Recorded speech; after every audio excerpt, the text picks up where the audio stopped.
My friend Chris Buskirk, he is one of the principals at a brand new company that's out there doing some really, really good things.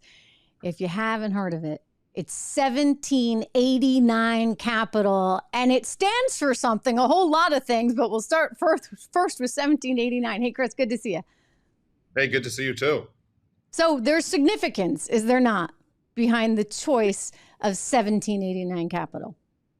There is significance. We did not put it into Google random name generator and come up with it. We chose the name 1789 Capital very deliberately. 1789 is the year that the Bill of Rights was ratified. We think it is obviously not. This is, I don't think, breaking any news. It is a cornerstone of our political culture and why this country is what it is and why it continues to be the best place to live on the planet. And we just wanted to kind of plant a flag by calling the company 1789 as a tribute to that, and to also give people an idea of what we think is important, and where our heads are when we think about investing. And our heads are about building a better America. Well, you just put a bunch of money into Tucker Carlson's company, $15 million. I know it sounds like a lot, but when you're building a big network, which I know Tucker, and I know how ambitious he is. I have an idea that he's probably trying to do something pretty significant. 15 million really is just a drop in the bucket. So what was the 15 million about? What do you think that gets him? And what does it get the country, for that matter? Look, Tucker Carlson is he's, I don't know, the Rolling Stones of news media. He is the biggest star on the planet. I don't know if I just dated myself with that reference, but he's the Taylor Swift of news media. There you go. He is literally the biggest star. He is the biggest draw. Even when he was at Fox, a big portion of his audience was people on the political left who nonetheless found his content compelling. Now that he's not with Fox and he wants to build a new media company, we wanted to back that at a meaningful level and get the new company out of the gate quickly. That's really what this investment is about. It's about backing Tucker and building something not only that's new, but that is big, that is purpose-built for the 21st century, in the way that Roger Ailes purpose-built Fox News for the late 20th century when he started it 25, 30 years ago with Rupert. Tucker's doing something that is about 2023 and 2024 and the next generation. And it's very different, by the way, right? I mean, you think back, and I was there briefly, sort of towards the tail end of Roger Ailes, but it was a pretty great place. And then something sort of happened overnight. There was a big shift and a vacuum. It shows you how important I think management is. And once that vacuum kicked in, the place became kind of rudderless. And I think that's continued on. I think it'll keep printing money. I mean, of course it will. Whether or not you have the big stars there like you've had in the past, I think that's pretty debatable. I think if anybody has star quality and ability, they're probably going to try and do something different, because we're just living in a different world, right? I mean, it's kind of like Fox will become like the CBS Evening News, which I don't know, does anybody still watch these days? Everything shifted to cable, and now it's shifting to online and other means, right? This is a new media environment. So I don't think Fox really keeps up. Maybe, hey, don't get me wrong, maybe Lachlan's brilliant. He'll be able to take all that money he's printing and invest it into new ventures. But regardless of any of that, what you guys are trying to do is not just media, right? Because I believe that you helped with Public Square. You took that company public via a SPAC, as I understand it, and Public Square is all about creating a sort of Amazon, if you would, for conservatives.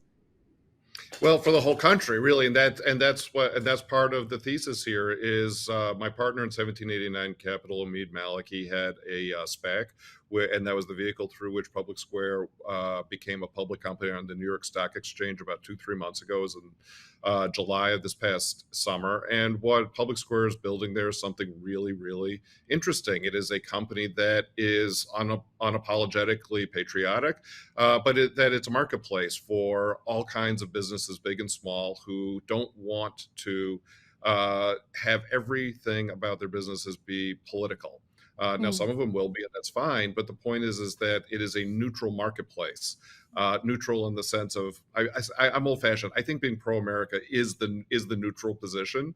But Public Square is doing something that is really, really unique and is depoliticizing by being a pro-American marketplace, and I think is empowering a lot of merchants to do the same thing. They have 72,000 merchants registered on their platform already. Goodness. That's fantastic.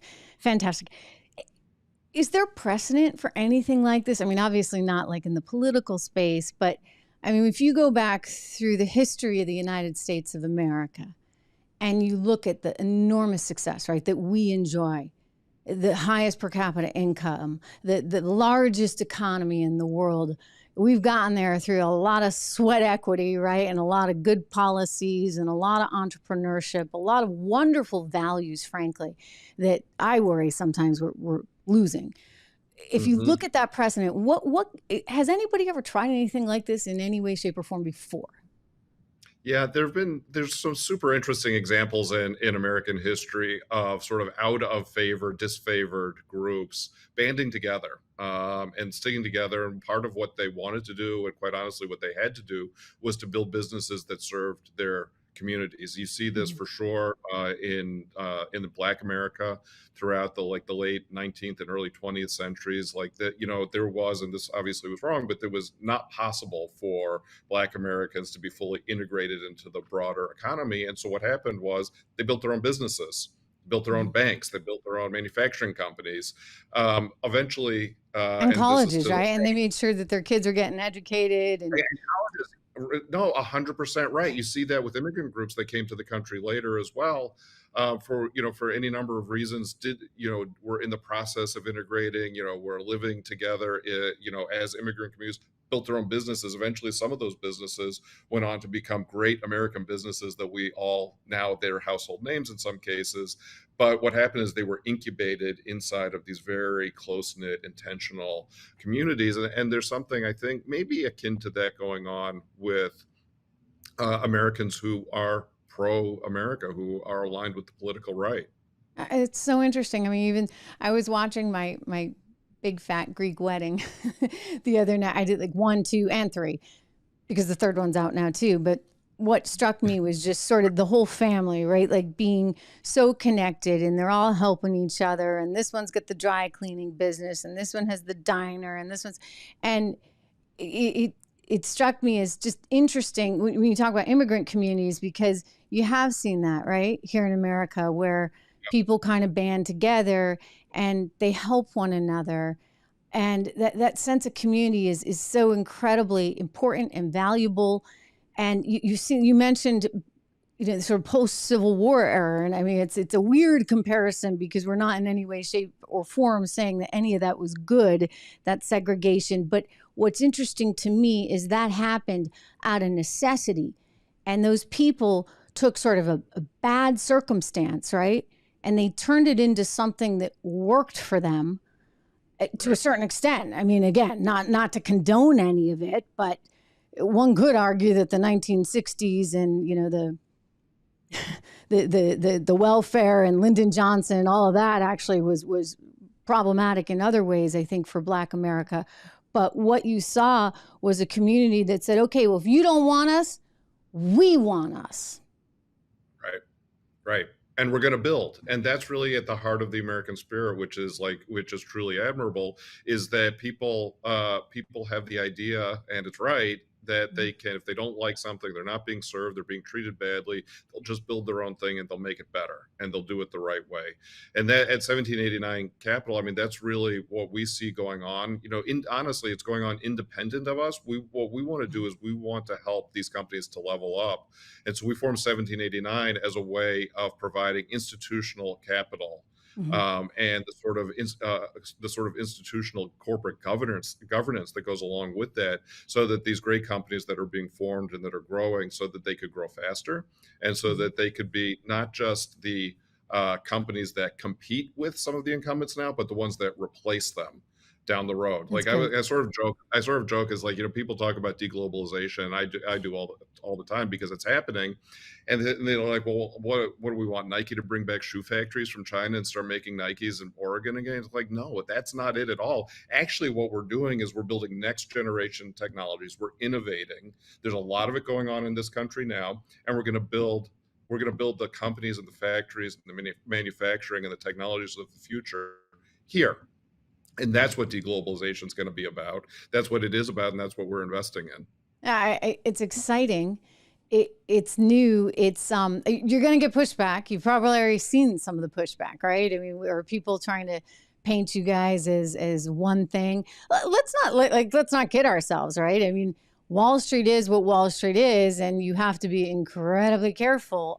I know that Omeed Malik, your partner, he was on Wall Street, right? And he was working at one of those fancy law firms, and he was at B of A. He was investment banker, I think, by background. So he knows what all that's like. You, as an investor in the conservative community, you know what it's like for conservative companies. Can that change?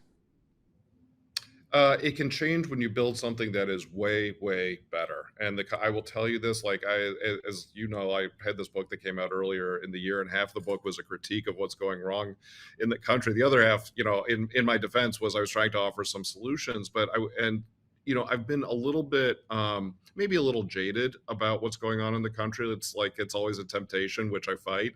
But I will tell you that with the investment opportunities that we see coming through our offices on a regular basis now, I have never been so encouraged. Like the amount of energy that is in this country and the amount of innovation that is going on, like right now, like for every cynical, jaded conservative out there, and in some ways I am one. If you see what's going on, I know it's frustrating. My viewers are too. They're like, there's no hope, Trish. And I'm like, there's always hope. Glass half full. There's always hope. And that's why we have to actually take action. And that's what 1789 is about. Is like, we could sit back and we could complain, like, why is woke capital woke, or why is Wall Street this way, or why is this company doing that? Okay, those are fine critiques, but they don't do anything. They don't even, you say, well, they make you feel better. They actually don't make you feel better. The complaints only make you feel worse. Sure. What does make you feel better and makes me feel better is when we invest in these great companies and we see companies that are developing great new technologies or solutions to long-term problems. And we're like, we can be a part of helping that company grow bigger, better, faster. I know you're a seed investor in Rumble, platform that I'm on, and we're doing great. I think we have like 275,000 followers over there. So thank you to those that are watching on Rumble. I know that there's been a lot of other things that are happening right now. Daily Wire, this is great. Daily Wire has a venture capital arm, Bentke Capital, and they are producing a movie. They are producing a new version of Snow White starring the YouTube sensation Brett Cooper, who I think, this may just be a rumor, I think is singing in the movie as well. I'm so impressed with her. And I know it's a movie, I just know it's going to be a movie I can take my kids to see. Not so sure about the Disney one. I'm going to have to screen that one first, right? But I'm confident that the values that will be represented, and by the way, they're good values. You know what? You should want to marry Prince Charming. If you don't, I don't know, you should want to marry a man as a young woman that's going to treat you well and love you. And these are things that, you're not supposed to aspire to that. That's what Disney is trying to somehow message us in some way, shape, or form. And I think there's an opportunity there, right? Within the media sector, within the entertainment and culture sector. I have another friend who runs a magazine, Evie Magazine, and it's a magazine sort of that's like a 17 or like a Glamour or Cosmopolitan. You probably know them. Brittany Martinez, she's just great. Yeah, and it's a fantastic magazine, beautiful, but there's always a good message there, you want the guy that's going to treat you right. Some of the things that, it will make you blush. I won't even say it. The things that you see in Cosmopolitan, and it's you want your daughters reading that garbage. And by the way, I want my son treating his wife like the princess she deserves to be treated like. That to me relationships, I mean, if you can get that right, you got a lot right. But if we're destroying our culture so much, Chris, so that all the entertainment our kids are bombarded with is telling them something entirely different, then you're not going to have much of a society when you wake up 20 years from now. No, you're not. Like I've said for years now, and it's like half joking, but it's literally true. Is the most countercultural movie you could make right now is a romantic comedy in which boy meets girl, boy loses girl, boy gets girl again in the end, and they get married. Like those movies were stock and trade in Hollywood for close to 100 years, and I don't know if they've made 5 of them in the past 10 years. I was going to say, it's like boy meets boy, they take in a girl and another boy. I mean, like, sorry, I digress, but it's getting weird.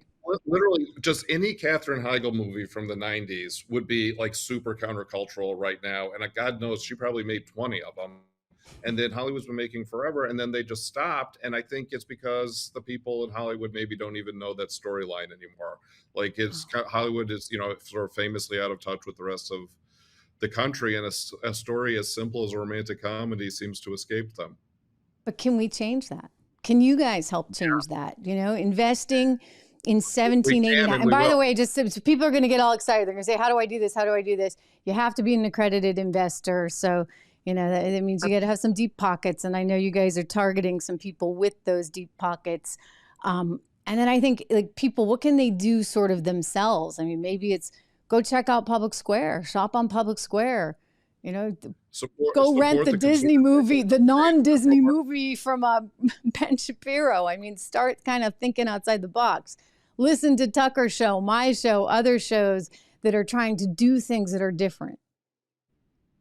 Yeah, that's right. Don't complain. Do something. Like, I mean, I will give you an example here of a company that we just invested in. It is a defense tech company. It's called Firehawk. This is the type of company that everybody has in mind when they think about super innovative, new technology companies. I wish we had those type of companies in this country again. And we do. And this company's not in Silicon Valley. You'll be shocked to know it's outside of Dallas, Texas. They've developed a proprietary technology for a solid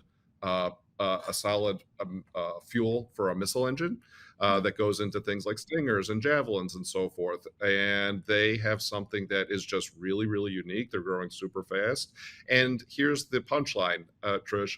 They can't get investment from a lot of the name brand institutional investment funds because they do the type of business that they do with the U.S. Department of Defense. And that is a shame, but it's also an opportunity.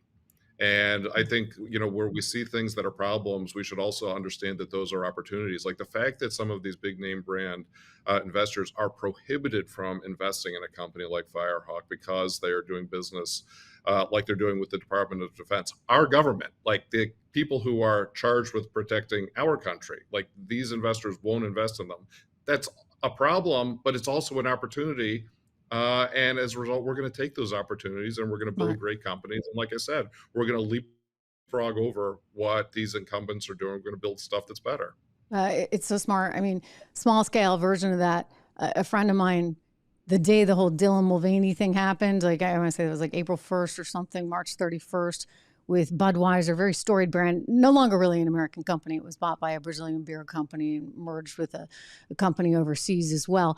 But he said to me, the trade here is Molson Coors because Coors Light is basically the same. It tastes a little better than Bud Light and they don't have as much negativity around it. And so he went out and he bought Molson Coors, and of course shares shot way up. Shares of Budweiser went way down. And what was fascinating was, nobody mentioned that on Wall Street. No, every Wall Street analyst, paranoid. They wouldn't say boo. It took 6 weeks. And you got a foreign analyst over at HSBC to finally come out and rate the thing, not even a sell, but a hold. So there is this bias, right, in these Wall Street institutions, et cetera, where they don't want to go near certain things that are perceived a certain way. ESG is taking over the whole darn world. But that leaves opportunities, whether it's just, mom and pop saying, okay, I think that's a stock worthwhile, or whether it's you guys defining the next companies, whether it be in entertainment or technology, for our future. 100% right. And look, a lot of people on Wall Street know that this is leading to bad investment outcomes. Like I've been told privately by a number of institutional investors at major firms on Wall Street, firms that people would know or endowments that people would know about, and have told me that like we are mandated to do certain types of political investing, and that investing always winds up at best underperforming the other type of investing we do, the type that's supposed to generate profits, or just straight up loses money. And the thing is that this like political investing, that's a luxury good. When the economy's growing fast, when interest rates are zero, maybe you can afford to do some of that. And right now, when we're headed probably into a recession, when interest rates are high, when things are not so good, those type of investments, like the chickens come home to roost. Yeah, that's true, right? The capital just isn't quite there in the same way. I mean, we could go on and on. I like to play the clip. I've played it many times for my viewers of Jennifer Granholm being asked by one of my former co-hosts over at Bloomberg, Tom Keene, on the morning show there. So what is the Granholm plan for energy? This is our energy secretary. And she laughed like a hyena. And she should say, well, OPEC controls energy. And I'm like, come on, like, guys, we need a plan. We need to identify. And by the way, I'm all about, get as much energy as you can. So who can find the next Elon Musk out there, right? With PayPal or with Tesla or, credit to him, he's taken over X, which is just awesome. And there's a lot more freedom there too. But it's like thinking, I think, innovatively about all these different spheres. You're kind of a Renaissance man yourself, I know, and have kind of an ability, I think, to think in these different sectors and in these different channels. So it's exciting. It's exciting what you guys are doing, and I applaud it. And I want to have you back because I'd like to hear more, especially as you come across these interesting companies that are doing interesting things. Yeah, let's do it. Let's keep the conversation going. Excellent. Thank you so much. They can check you out right at 1789 Capital. We've been talking with Chris Buskirk. And by the way, in the meantime, they got to go to American Greatness. American Greatness, your website, which has some phenomenal writing on it. Absolutely phenomenal. Absolutely. amgreatness.com. Thank you so much. Right.